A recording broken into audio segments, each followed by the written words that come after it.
সদ্য পশ্চিমবঙ্গে প্রদেশ বিজেপির সভাপতির চেয়ারে বসেছেন শ্রমিক ভট্টাচার্য এবং বেশ কয়েকদিন যাবৎ তিনি কিন্তু বিভিন্ন বিষয় নিয়ে বার্তা দিচ্ছেন। কখনো তাকে সংখ্যালঘুদের বার্তা দিতে দেখা গিয়েছে, কখনো বা বাম কংগ্রেসকে নিয়ে তিনি বিভিন্ন বক্তব্য রেখেছেন। এমনকি নিজের দলের আদি এবং নব্য নেতা কর্মীদের নিয়েও বার্তা দিয়েছে শ্রমিক। তবে এবার শিল্পপতিদের উদ্দেশ্যে বিশেষ বার্তা শ্রমিকের। বাংলায় বিনিয়োগ করে বসে আছে যে শিল্পপতিরা, তাদের কাছে শ্রমিকের রাজ্যে এখনই ব্যবসা গোটাবেন না, আরো একটি বছর অপেক্ষা করুন, বিজেপি আসছে।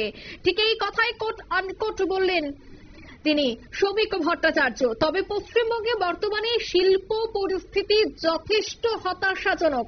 সাংবাদিক বৈঠক থেকে ঠিক এই দাবিটি করলেন সাংসদ শ্রমিক ভট্টাচার্য। ইতিমধ্যে রাজ্যসভায় একই দাবি করেছেন শ্রমিক। ঠিক তিনি কি বলছেন এই সাংবাদিক সম্মেলন থেকে শোনাবো। যে ৬,৬৮৮টা কোম্পানি তারা তাদের অফিস পশ্চিমবঙ্গ থেকে গত ১৪ বছরে সরিয়ে নিয়ে গেছে। মানে রাজ্যের তৃণমূল সরকারের আমলে এটাই হচ্ছে পরিসংখ্যান। আর যেটা অ্যালার্মিং সেটা হচ্ছে ছত্তিশগড়ের মতো রাজ্যে, সেখানে ৫১১টা কোম্পানি চলে গেছে।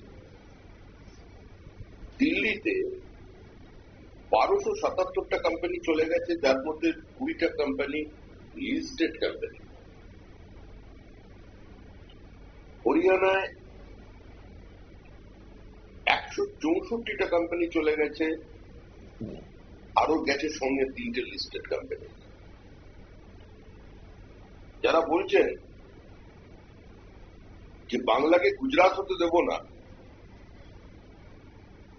সেখানে ৪২৩টা কোম্পানি চলে গেছে, যার মধ্যে ১৪টা কোম্পানি লিস্টেড কোম্পানি।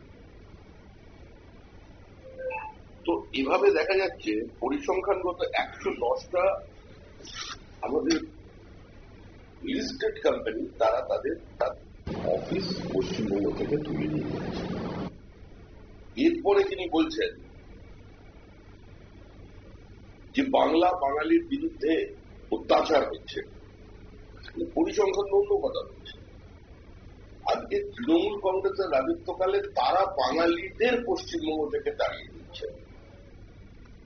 আপনারা শুনলেন পশ্চিমবঙ্গের বিজেপির সভাপতির বক্তব্য। তিনি বলছেন যে বর্তমানে শিল্পপতিরা ধীরে ধীরে পশ্চিমবঙ্গ ত্যাগ করছেন। তবে তিনি আরো একটি বার্তা রাখেন যে এখনই গোটাবেন না ব্যবসা, খুব দ্রুতই আসছে বিজেপি। যদিও এই বিষয়টা নিয়ে আবার তৃণমূলের দাবি যে শ্রমিকের এই স্বপ্ন নাকি স্বপ্নই থেকে যাবে, তা কখনোই পূর্ণ হবে না। নিয়ে নিচ্ছি ছোট্ট একটি বিজ্ঞাপন বিরতি, সঙ্গে থাকুন।